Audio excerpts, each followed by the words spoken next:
Jo soc Antoni Ribas, soc regatista amb actiu i tècnic.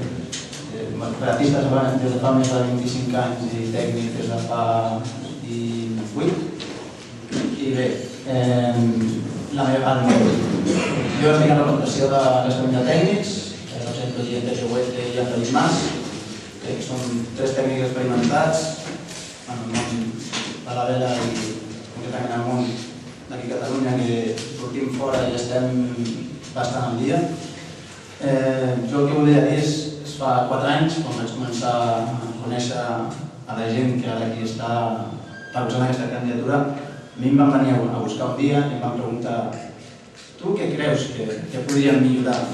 Em van parlar del tema esportiu, com a regatista, tema tècnic, sé que han fet el mateix i ha sigut el seu tarannà d'anar a jutges i crec que aquesta és la manera de fer les coses, de buscar la gent que està realment dia a dia, que està fent una activitat i preguntar als dies que estan allà. I jo crec que aquesta és la manera de fer-les. Crec que amb l'estament de tècnics s'ha treballat a la formació d'iniciació de tècnics, no s'està desenvolupant al nivell que s'hauria de fer. Crec que hi ha una aturada després de l'iniciació i que no s'ha una sortida, aquesta gent nova que surt.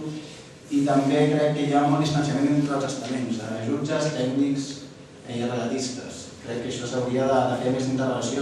No necessitaríem xerrades de jutges que ens expliquin el nou reglament, que això mateix s'ha de fer també amb els esportistes. I crec que aquest estament hauria d'estar molt més lligat perquè estan fins ara, que cadascú va per la seva. A mi és això i espero que aquesta vegada s'hi hagi un poc.